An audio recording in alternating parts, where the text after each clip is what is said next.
Uma vida com propósitos, de Rick Warren. Dia 17. Um lugar ao qual pertencer. Agora vocês são membros da própria família de Deus e cidadãos do país de Deus, e pertencem à casa de Deus como todos os outros cristãos. Efésios capítulo 2, versículo 19. A família de Deus é a igreja do Deus vivo, a coluna e o fundamento da verdade. 1 Timóteo capítulo 3, versículo 15. Você é chamado para pertencer, não somente para crer. Mesmo no perfeito e imaculado ambiente do Éden, Deus disse: "Não é bom que o homem esteja só." Gênesis capítulo 2, versículo 18. Fomos criados para a vida em comunidade, moldados para o companheirismo e formados para a família, e nenhum de nós pode cumprir os propósitos de Deus sozinho e sem ajuda. A Bíblia não apresenta nenhum santo solitário ou eremita espiritual, ou seja, um crente que vivesse isolado dos outros fiéis, privado de companhia. A Bíblia diz que fomos ajuntados, reunidos, edificados juntos, tornados membros juntos, feitos herdeiros juntos, combinados, mantidos juntos e que seremos arrebatados juntos. Você não está mais por conta própria. Embora seu relacionamento com Cristo seja pessoal, Deus nunca quis que fosse particular. Na família de Deus, você está unido a todos os outros fiéis e faremos parte uns dos outros por toda a eternidade. A Bíblia diz: "Em Cristo, nós que somos muitos, formamos um só corpo, e cada membro está ligado a todos os outros." Romanos capítulo 12, versículo 5. Seguir a Cristo inclui pertencer, não apenas crer. Somos membros de seu corpo, a Igreja. Observa C.S. Lewis que a palavra membro é de origem cristã, mas foi esvaziada de seu significado original, que está lá em Romanos capítulo 12, versículo 5. As lojas oferecem descontos a membros, e os anunciantes usam os nomes desses membros para criar listas de mala direta. Nas igrejas, tornar-se membro significa simplesmente adicionar um nome a uma lista, sem nenhum requisito ou expectativa. Pela perspectiva de Paulo, ser membro da igreja significava ser um órgão vital de um corpo vivo, parte indispensável e inseparável do corpo de Cristo. Abra sua Bíblia em Romanos capítulo 12, versículos 4 e 5, 1 Coríntios capítulo 6, versículo 15 e capítulo 12, versículos de 12 a 27. Precisamos restabelecer e praticar o significado bíblico dessa palavra. A igreja é um corpo, não um edifício, um organismo, não organização. Para que os órgãos do corpo humano cumpram seu propósito, precisam estar conectados ao corpo. O mesmo ocorre com você como parte do corpo de Cristo. Você foi criado para uma função específica, mas perderá esse segundo propósito para a sua vida se não fizer parte de uma igreja local. Você descobre seu papel nesta vida pelo relacionamento que mantém com os outros. A Bíblia diz: "Assim, somos como várias partes do corpo humano. Cada parte tem seu significado no corpo, visto como um todo, mas não o contrário." O corpo de que estamos falando é o corpo formado pelas pessoas escolhidas por Cristo. Cada um de nós encontra significado e função por parte desse corpo. Não podemos ser como um dedo decepado que não tem valor. Romanos capítulo 12, versículos 4 e 5. Se um órgão é de alguma forma desligado do corpo, fica paralisado e morre. Ele não pode existir por si mesmo, nem você. Desligado e arrancado do sangue vivificante da igreja local, sua vida espiritual se enfraquecerá e logo deixará de existir. Isso está em Efésios capítulo 4, versículo 16. Por isso, o primeiro sintoma de declínio espiritual é normalmente o comparecimento irregular aos cultos e a outras reuniões dos irmãos na fé. Sempre que nos tornamos descuidados com a comunidade de irmãos, todo o restante também começa a desmoronar. Ser membro da família de Deus não é algo irrelevante nem algo a ser negligenciado. A igreja é o plano de Deus para o mundo. Jesus disse: "Edificarei a minha igreja, e todas as forças do inferno não prevalecerão contra ela." Isso está em Mateus, capítulo 16, versículo 18. A igreja é indestrutível e existirá eternamente. Ela sobreviverá ao universo, assim como sua função nele. A pessoa que diz, não preciso de igreja, é soberba e ignorante. A igreja é tão importante que Jesus morreu na cruz por ela. Cristo amou a igreja e deu sua vida por ela. Leia lá em Efésios capítulo 5, versículo 25.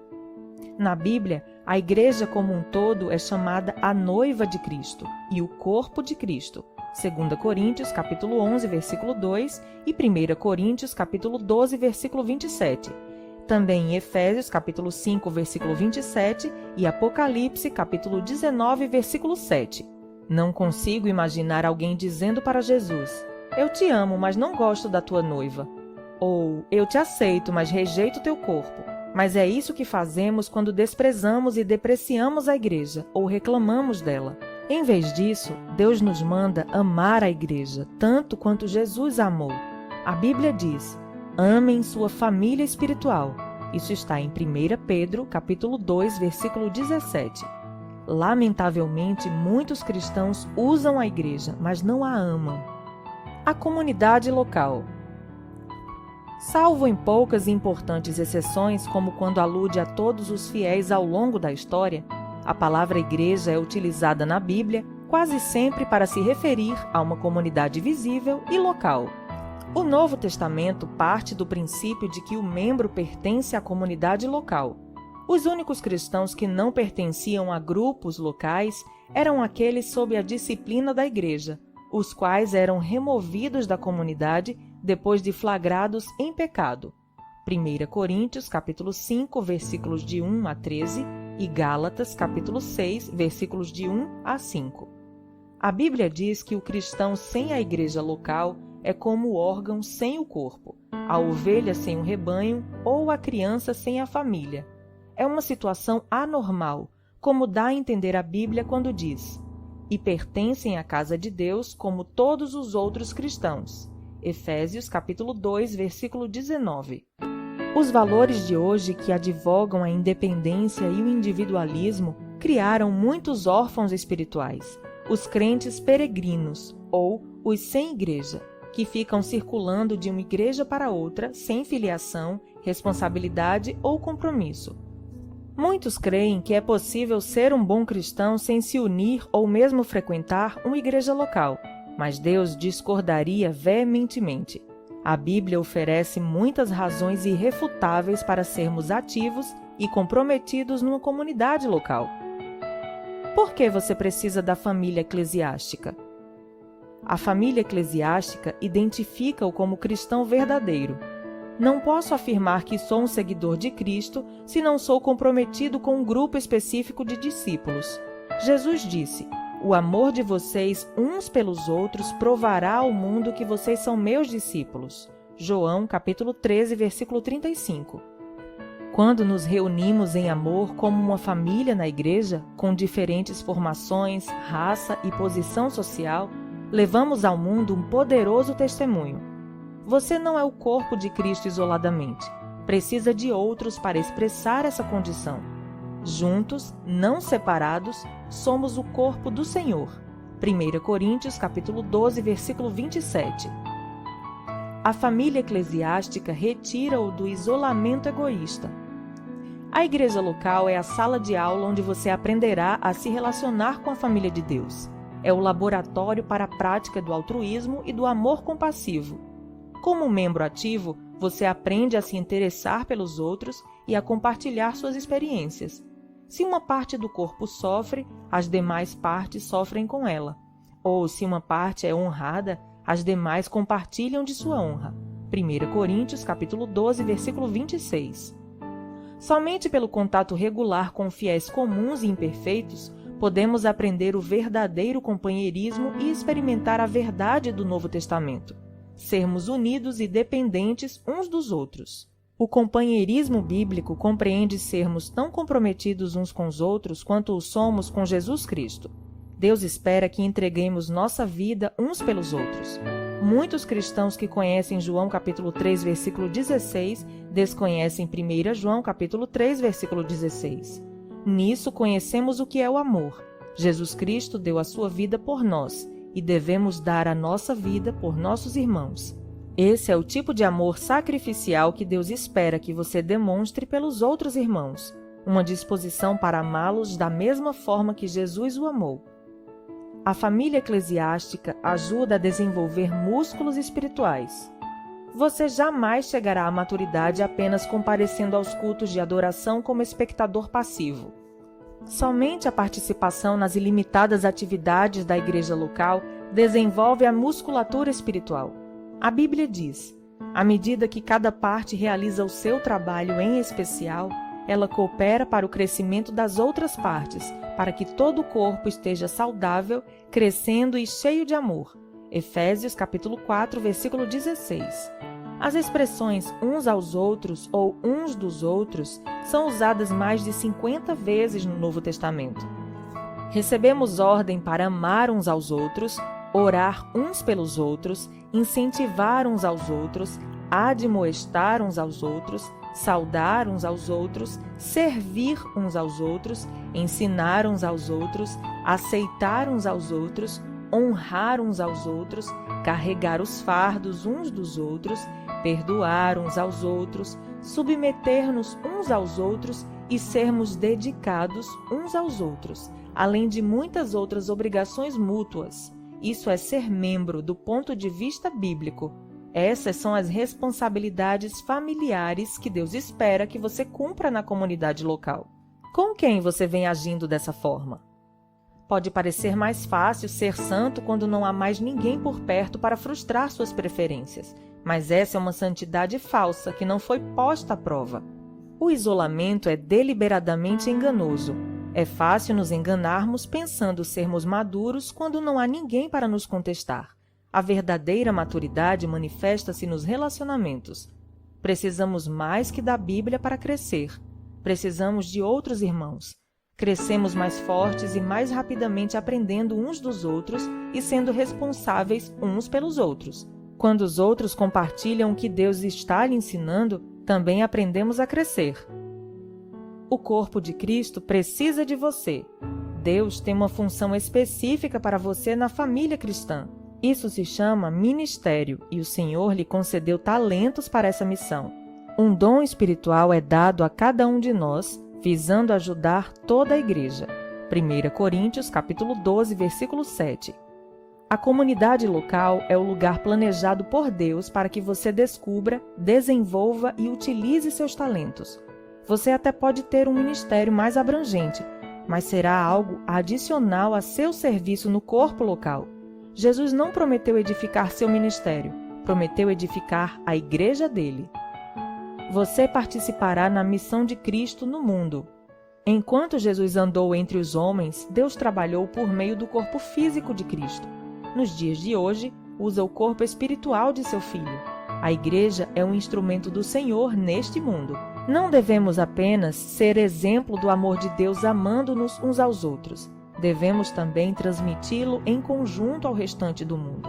Esse é um privilégio maravilhoso concedido a todos nós. Como membros do corpo de Cristo, nós somos suas mãos, seus pés, seus olhos e seu coração. Ele realiza sua obra no mundo por meio de nós, e cada um tem uma contribuição a dar.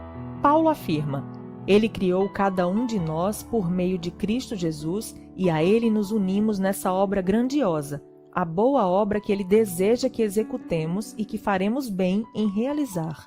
Efésios capítulo 2, versículo 10. A família eclesiástica irá impedi-lo de retroceder. Nenhum de nós está imune à tentação. Nas circunstâncias apropriadas, você e eu somos capazes de cometer qualquer pecado. Deus sabe disso, então nos atribuiu individualmente a responsabilidade de mantermos uns aos outros no caminho certo. A Bíblia diz: encorajem-se uns aos outros todos os dias, de modo que nenhum de vocês seja endurecido pelo engano do pecado. Hebreus capítulo 3, versículo 13. Não é da sua conta, não é uma frase cristã. Somos chamados e recebemos ordem para nos envolvermos com a vida uns dos outros. Se você conhece alguém que se mostra espiritualmente inconstante nesse exato momento, é sua responsabilidade procurá-lo e trazê-lo de volta à comunhão. Tiago adverte: prezados amigos, se vocês conhecem alguém que se desviou da verdade, Não desistam dessa pessoa. Façam tudo para trazê-la de volta e terão resgatado uma vida preciosa da destruição e impedido que ela se afaste de Deus. Tiago, capítulo 5, versículos 19 e 20. Um benefício relacionado à igreja local é que ela também proporciona a proteção espiritual de líderes devotos. Deus atribui aos pastores a responsabilidade de guardar, proteger, defender e cuidar do bem-estar espiritual de seu rebanho. A Bíblia diz: a responsabilidade deles é zelar pela alma de vocês, e eles sabem que devem se responsabilizar por isso diante de Deus. Hebreus capítulo 13, versículo 17. Satanás exulta ao ver fiéis afastados, desligados da vida do corpo, isolados da família de Deus e indiferentes para com os líderes espirituais, pois sabe que tais crentes estão indefesos e impotentes contra suas estratégias. Está tudo na igreja. Em meu livro, Uma Igreja com Propósitos, explico como fazer parte de uma igreja saudável é essencial para viver uma vida saudável. Espero que você também leia esse livro, pois ele o ajudará a compreender como Deus planejou a igreja especificamente para auxiliá-lo a cumprir os 5 propósitos que ele tem para a sua vida. Ele criou a igreja para satisfazer suas 5 necessidades mais importantes: um propósito para o qual viver, pessoas com quem viver, princípios pelos quais viver, uma profissão para se sustentar e força para seguir vivendo. Não há outro lugar no mundo em que você possa achar esses 5 benefícios em um só lugar. Os propósitos de Deus para a igreja são idênticos aos 5 propósitos que Ele tem para você. A adoração ajuda-o a se concentrar em Deus. A comunhão ajuda-o a enfrentar os problemas da vida. O discipulado ajuda-o a fortalecer a fé. O ministério ajuda-o a descobrir seus talentos e o evangelismo ajuda-o a cumprir sua missão.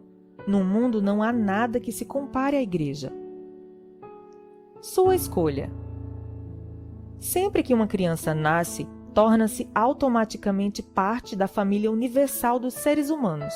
Mas essa criança também se torna membro de uma família específica, onde será nutrida, cuidada e crescerá forte e saudável. O mesmo ocorre do ponto de vista espiritual. Quando você nasce de novo, torna-se automaticamente parte da família universal de Deus, mas também precisa se tornar membro de uma versão local da família de Deus. A diferença entre frequentar uma igreja e ser membro dela está no comprometimento. Os frequentadores são espectadores que ficam à parte. Os membros envolvem-se no ministério. Os frequentadores consomem, os membros contribuem. Os frequentadores querem os benefícios que a igreja propicia sem participar das responsabilidades. São como casais que querem viver juntos sem o compromisso do casamento. Por que é importante filiar-se a uma igreja local? Porque isso prova que você está de fato comprometido com irmãos e irmãs espirituais, não somente na teoria. Deus quer que você ame pessoas reais, não pessoas ideais. Você pode passar a vida inteira buscando a igreja perfeita, mas jamais a encontrará. Você foi chamado para amar pecadores imperfeitos, assim como Deus faz. No livro de Atos, os cristãos de Jerusalém eram bem específicos no seu comprometimento uns com os outros. Eram dedicados à comunidade. A Bíblia diz: eles se dedicavam ao ensino dos apóstolos e à comunhão, ao partir do pão e às orações. Atos capítulo 2, versículo 42. Hoje, Deus espera que você se comprometa com as mesmas coisas. A vida cristã é mais que apenas um comprometimento com Cristo. Inclui o compromisso com os outros cristãos. Os cristãos da Macedônia compreenderam isso, como Paulo relata. Primeiro, eles deram a si mesmos ao Senhor e depois, pela vontade de Deus, eles se deram a nós também. 2 Coríntios capítulo 8, versículo 5. Tornar-se membro de uma igreja local é o passo que vem naturalmente a seguir, uma vez que você tenha se tornado filho de Deus. Você se torna cristão ao se comprometer com Cristo, mas se torna membro de uma igreja ao se comprometer com um grupo específico de fiéis. A primeira decisão traz a salvação, a segunda, a comunhão. Dia 17. Pensando sobre meu propósito de vida. Tema para reflexão. Sou chamado para pertencer, não apenas para crer. Versículo para memorizar. Assim também em Cristo, nós que somos muitos, formamos um corpo, e cada membro está ligado a todos os outros. Romanos, capítulo 12, versículo 5. Pergunta para meditar. Meu nível de envolvimento em minha igreja local demonstra que eu amo e estou comprometido com a família de Deus? Até o próximo áudio.